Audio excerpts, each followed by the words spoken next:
Hello chapati, मैं अभिषेक SP sir स्वागत करता हूं आपके अपने चैनल में जिसका नाम है बायोलॉजी प्लेलिस्ट। तो पिछले 3-4 दिनों से वीडियो नहीं आई, उसका मेन रीज़न था गर्मी की वजह से ऑफलाइन सेंटर भी बंद था और वीडियो शूट भी नहीं हो पा रही थी क्योंकि गर्मी ने सबकी हालत ख़राब रखी थी। तो चलो बिना किसी देरी के सीधे टॉपिक पे आते हैं और फिर से पढ़ना स्टार्ट करते हैं। जो कंटिन्यू वीडियो आ रहे थे उसमें थोड़ी दिक्कतें आई, उसके लिए सॉरी। तो चलो बिना किसी देरी के शुरू करते हैं। आज जो टॉपिक हम लोग पढ़ने वाले हैं जल अवशोषण की क्रियाविधि, और ये भी एक इम्पॉर्टेंट टॉपिक है पिछले लेक्चर की तरह। तो पहले पिछले लेक्चर को जिन लोगों ने पिछला लेक्चर नहीं देखा है उसको अच्छे से देखिए, टाइम निकाल के अच्छे से नोट्स बनाइए, उसके बाद इस लेक्चर पे आइए तो ज़्यादा फ़ायदा करेगा आपको। और वीडियो को स्किप बिल्कुल मत करिए, उसको देखिए, शेयर कीजिए, व्हाट्सएप ग्रुप में भेजिए या कहीं भी भेजिए, लोगों को सब्सक्राइब करने के लिए बोलिए, तो थोड़ी मदद मेरी भी हो जाएगी। चलो शुरू करते हैं। तो आज हम लोग पढ़ने वाले हैं जल अवशोषण की क्रियाविधि। तो पहले थोड़ा सा हम लोग जड़ के बारे में पढ़ेंगे। मान लो ये पौधे का कोई तना है और मिट्टी की सतह, और नीचे आया होगा क्या, जड़। दिख रहा? चलो अच्छे से दिख रहा। और इसमें निकले होंगे पतले पतले रेशे जिसको बोलेंगे हम लोग रूट हेयर, और जड़ के ऊपरी भाग को हम लोग कहते हैं रूट कैप या मूल गोप। तो ये पौधे का मेन जड़ जिसको हम लोग बोल रहे हैं रूट या जड़। तो पौधे का जड़ कभी भी जल अवशोषण की क्रिया नहीं करता है, ये चीज़ ध्यान रखना, ठीक है ना। ऑब्जेक्टिव में पूछता है, इसको बोलते हो रूट हेयर या हिंदी में बोलते हो मूल रोम, और इसी का मेन काम है जल अवशोषण। तो अगर पूछेगा मिट्टी से जल को कौन अवशोषित करने का काम करता है, तो वो काम करता है कौन, रूट हेयर। एक मिनट, मैंने फ़ोन को फ्लाइट मोड पे डालना भूल गए थे, तो फिलहाल अब ठीक है ना, उसके ध्यान दिया जाए। चलो ठीक है, अब आ जाओ, ये वाला हिस्सा हो जाता है रूट कैप, या इसी को बोलोगे क्या, मूल गोप। तो जड़ के ऊपरी भाग को क्या कहते हैं, ये भी ऑब्जेक्टिव में पूछा है। तो जड़ के ऊपरी भाग को कहोगे क्या, मूल गोप, न कि जड़ का ऊपरी भाग ये होगा। जड़ यहाँ से शुरू होता है, यहाँ खत्म हो गई क्योंकि इधर से स्टेम या तना शुरू होगा। तो जड़ के ऊपरी भाग को रूट कैप या मूल गोप कहते हैं। जड़ में जो पतले पतले रेशे के समान संरचनाएं या फिलामेंटस या धागेनुमा संरचनाएं निकली होंगी उसे क्या बोलोगे, मूल रोम। और यह मिट्टी से क्या अवशोषित करते हैं, जल। और पौधे का जो मेन जड़ होता है वो जड़ जल अवशोषण की क्रिया नहीं करता, ये पौधे को स्टेबिलिटी या खड़े रहने में सहायता प्रदान करता है और भोजन को इकट्ठा करने का काम करता है। और ये जो मूल रोम होगा, इसी के चारों तरफ क्या पा जाएंगे, मिट्टी के कण, और उन्हीं मिट्टी के कणों को हम बोलेंगे सॉइल पार्टिकल, सॉइल पार्टिकल या बोलेंगे मिट्टी के कण। ठीक, अब इनका मेन काम क्या है, मान लो ये मिट्टी के कण हैं, ठीक। तो मिट्टी के कणों के बीच कुछ खाली स्थान बच गया, उस खाली स्थान में पाया जाता है जल। और वह जल जो होता है वो किस पदार्थ, मतलब किस अवस्था में होता है, तो वह तरल अवस्था में होता है, लिक्विड के फॉर्म में। और वह जल जो तरल पदार्थ की अवस्था में पाया जाता था उसे हम लोग कहते थे केशिका जल।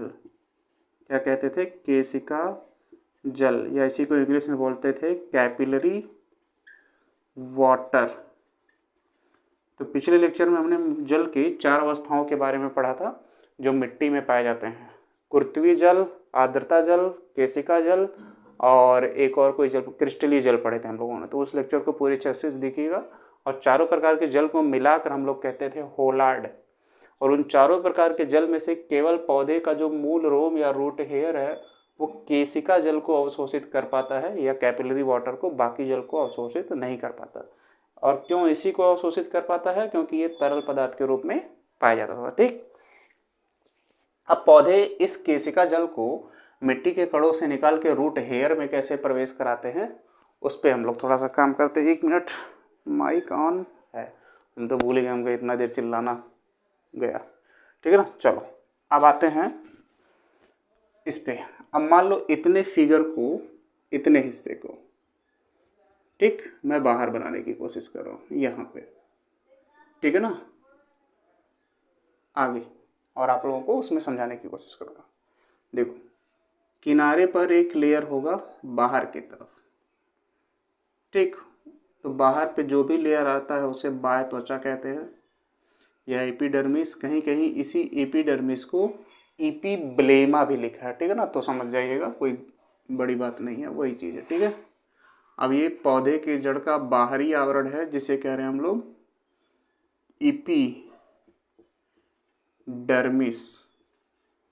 जैसे हम लोग कहते हैं बाह्य त्वचा। यार 3-4 दिन ना पढ़ाओ तो थोड़ा सा बोलने का रिदम खराब हो जाता है।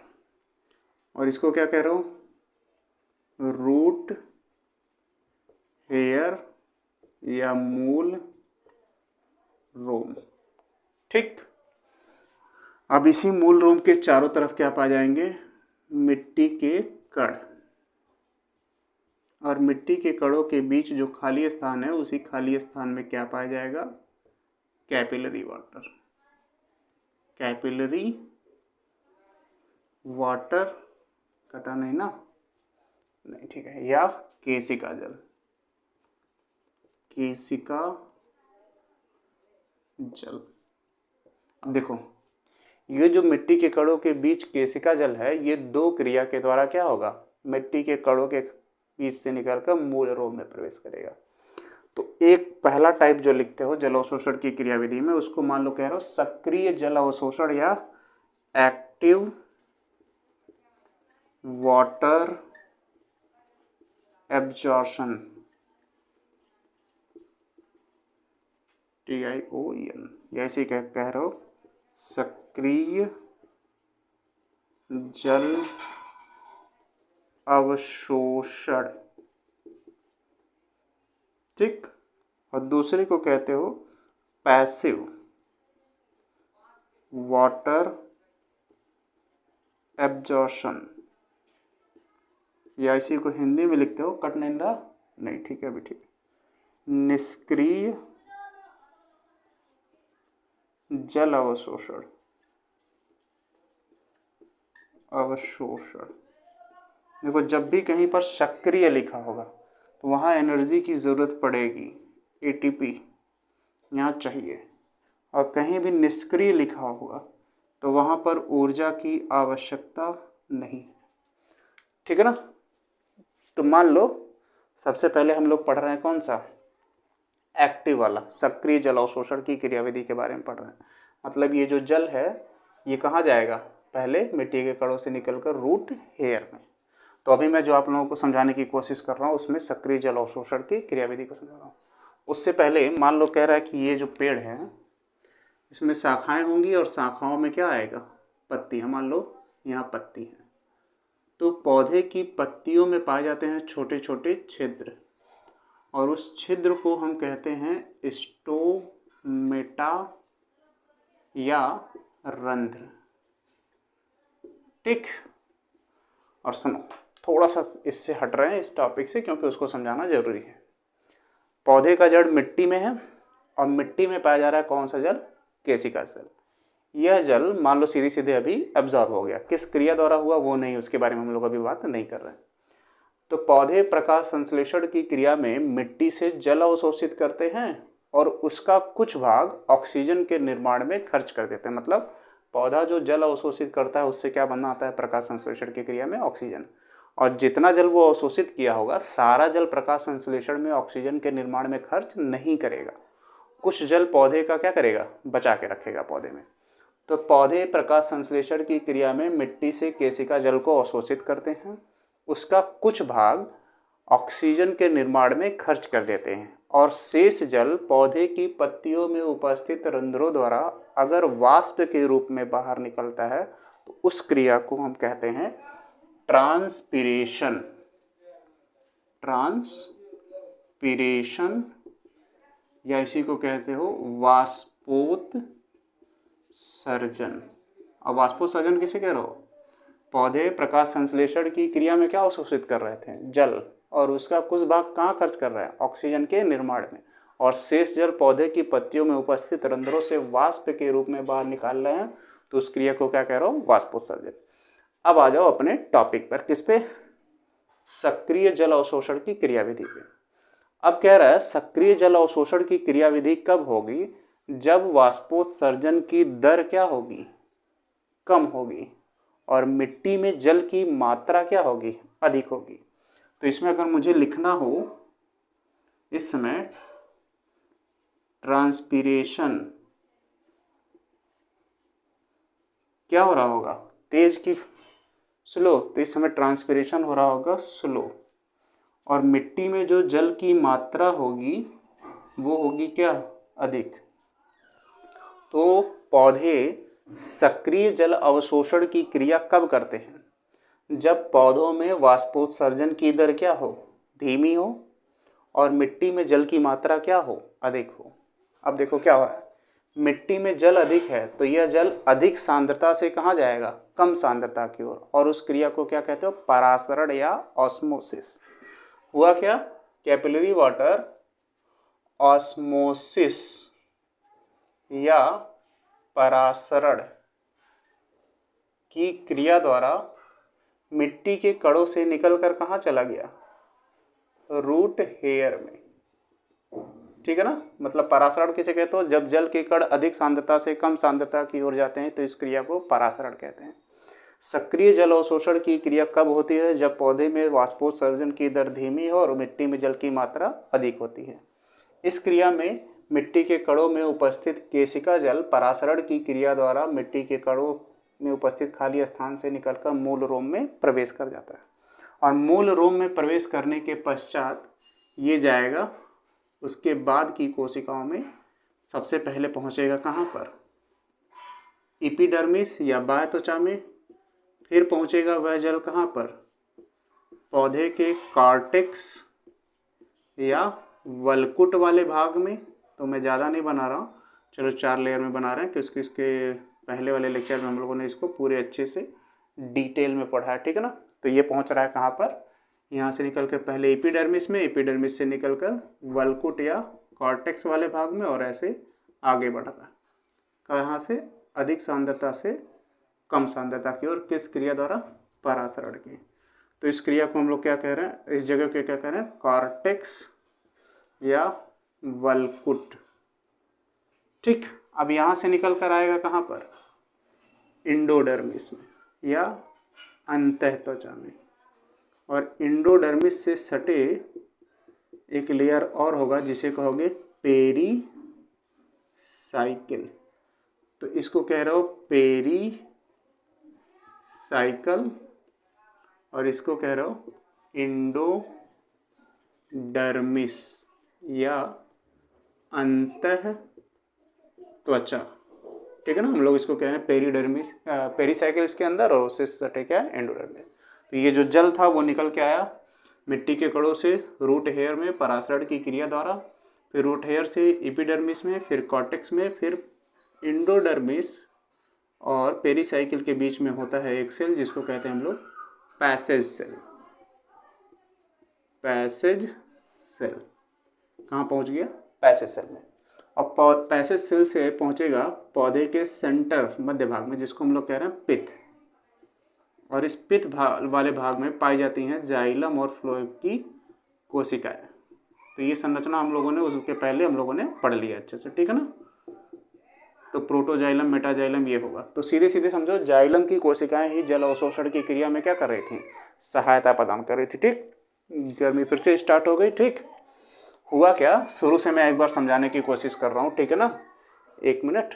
देखो ये जो जड़ है, ठीक है ना, सॉरी, ये जो जड़ है इसमें पाए जाते हैं मूल रोम या रूट हेयर, जो मिट्टी के कणों में उपस्थित केशिका जल को क्या करते हैं, अवशोषित करने का कार्य करते हैं। बच्ची हमारी थोड़ी चिल्ला रही होगी, भैया की लड़की है, तो उसके लिए थोड़ा सा इग्नोर करिएगा। ठीक है ना, केशिका जल को क्या कर रहे थे, अवशोषित कर रहे थे। और वो किसकी सहायता से अवशोषित कर रहे थे, मूल रोम की सहायता से। किस जल को अवशोषित कर पा रहे थे, केशिका जल को। क्यों, क्योंकि वो तरल पदार्थ के रूप में हो गए। और जल अवशोषण की क्रियाविधि कितने प्रकार से हो रही है, 2। पहला सक्रिय जल अवशोषण, दूसरा निष्क्रिय जल अवशोषण या एक्टिव वाटर एब्जॉर्प्शन। और सक्रिय जल अवशोषण की क्रियाविधि कब होती है, कब, जब वाष्पोत्सर्जन की दर क्या होती है, धीमे, और मिट्टी में जल की मात्रा क्या होती है, अधिक। इस समय मिट्टी में जो जल की मात्रा अधिक है वो परासरण की क्रिया द्वारा जल की अधिक सांद्रता से कहाँ जाता है, कम सांद्रता की ओर। तो मिट्टी के कणों से निकलकर वो कहाँ प्रवेश कर जाता है, रूट हेयर में। और रूट हेयर में सबके बाद कहाँ आता है, एपिडर्मिस में, फिर कॉर्टेक्स में, फिर इंडोडर्मिस में, फिर पेरीसाइकिल में, और फिर दोनों में जो पैसेज सेल होता है उसकी सहायता से होता हुआ पौधे के पित्त या मध्य भाग में प्रवेश करता है, जिसमें प्रोटोजाइलम की कोशिकाएं होती हैं, मेटाजाइलम की कोशिकाएं होती हैं, जिसके कारण ये जल अवशोषण की क्रियाविधि हो जाती है। और इन सभी क्रियाओं में कौन सहायता प्रदान करता है, तो टर्जर प्रेशर या स्फीति दाब। कौन सहायता प्रदान करता है, टर्जर प्रेशर, या इसे कहते हो स्फीति दाब क्या करता है, सहायता प्रदान करता है। ठीक है ना। वो टर्जर प्रेशर देखो उतना डिटेल में पढ़ने की ज़रूरत है नहीं 10th की क्लास के लिए, क्योंकि 11th में बहुत ज़्यादा डिटेल में, तो मैं उतना भी नहीं जा रहा हूँ। ठीक है ना। अब आ जाओ दूसरे में, passive water absorption. Passive water absorption कब हो रहा है, जब ट्रांसपिरेशन क्या होता है, तेज हो और मिट्टी में जल की मात्रा क्या हो, कम हो। इसी के उल्टा लिख लो, मतलब ट्रांसपिरेशन, या इसी को कह रहे हो वाष्पोत्सर्जन की क्रिया तेज हो और मिट्टी में जल की मात्रा क्या हो, कम हो, तो उस समय होता है निष्क्रिय जल अवशोषण की क्रिया। मतलब पौधे में जब वाष्पोत्सर्जन की दर खूब तेजी से हो और मिट्टी में जल की मात्रा कम हो, तो उस समय कौन सी क्रिया होती है, निष्क्रिय जल अवशोषण की क्रिया। इस क्रिया में क्या होता है, मिट्टी में उपस्थित जो जल के कण हैं वो क्या हैं, कम है, वो भी क्या करते हैं, कम सांद्रता की ओर से कहाँ जाते हैं, अधिक सांद्रता की ओर जाते हैं। और उसमें भी टर्जर प्रेशर काम करेगा या स्फीति दाब काम करेगा, जिसके कारण मिट्टी के कणों से यह जल निकल कर कहाँ जाता है, रूट हेयर में, फिर एपिडर्मिस में, फिर कॉर्टेक्स से होता हुआ पहुंचेगा इंडोडर्मिस में, फिर पेरीसाइकिल में, फिर पैसेज सेल की सहायता से आता है पौधे के जड़ के मध्य भाग में। और प्रोटोजाइलम और जाइलम की कोशिकाएं उसको क्या करती हैं, अवशोषित करने में सहायता प्रदान करती हैं।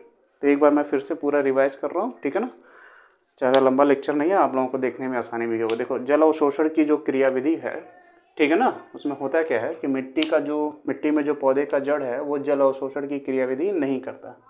जड़ में जो पतले पतले रेशे होते हैं उसे कहते हो रूट हेयर या मूल रोम, वो क्या करते हैं, जल अवशोषण की क्रियाविधि। और वो मूल रोम किस जल को अवशोषित कर पाते हैं, तो केवल केशिका जल को, क्योंकि वो किस अवस्था में पाया जाता है, तरल पदार्थ के रूप में। और जल अवशोषण की क्रियाविधि कितने प्रकार से होती है, 2 प्रकार से, एक्टिव वाटर एब्जॉर्प्शन या सक्रिय जल अवशोषण, और पैसिव वाटर एब्जॉर्प्शन या निष्क्रिय जल अवशोषण। सक्रिय जल अवशोषण की क्रियाविधि कब होती है, जब वाष्पोत्सर्जन की दर कम हो और मिट्टी में जल की मात्रा क्या हो, अधिक हो। और सक्रिय जल अवशोषण की क्रियाविधि के लिए हमको क्या चाहिए, ऊर्जा किस रूप में, एटीपी में। इस क्रिया में क्या होता है, परासरण की क्रिया के कारण मिट्टी के कणों में उपस्थित केशिका जल अधिक सांद्रता से कहाँ जाते हैं, कम सांद्रता की ओर, क्योंकि इस समय जल की मात्रा क्या है, अधिक है। तो ये मिट्टी के कणों से निकल कर कहाँ जाते हैं, रूट हेयर में, रूट हेयर से एपिडर्मिस में, फिर कॉर्टेक्स या वल्कुट से होते हुए पहुंचेंगे इंडोडर्मिस और पेरीसाइकिल वाले सेल में, और पैसेज सेल से होते हुए पित्त वाले भाग में। और ये क्रिया क्या करेगी, जाइलम की कोशिका इसमें सहायता प्रदान करें। और दूसरा है निष्क्रिय जल अवशोषण। इसमें ऊर्जा की आवश्यकता नहीं होती है। यह क्रिया कब होती है, जब वाष्पोत्सर्जन की दर अधिक होती है और मिट्टी में जल की मात्रा क्या होती है, कम होती है। इस क्रिया में जल के कण कम सांद्रता से किधर जाते हैं, अधिक सांद्रता की ओर, क्योंकि मिट्टी में जल की मात्रा क्या है, कम है। ठीक है ना। तो सबसे पहले मिट्टी के कणों से निकलकर रूट हेयर में, फिर एपिडर्मिस में, फिर कॉर्टेक्स में, फिर इंडोडर्मिस में, फिर पेरीसाइकिल में, फिर पित्त वाले भाग में। और इसमें भी जाइलम क्या कर रहा था, सहायता प्रदान कर रहा था। तो चलो, अच्छे से समझ में आ गया होगा। 1 से 2 बार लेक्चर को देखिएगा, एकदम बढ़िया से अच्छे से समझ में आएगा। ठीक है ना। फिर मिलते हैं अगले वीडियो में, तब तक के लिए बाय, गुड नाइट, ख्याल रखना अपना।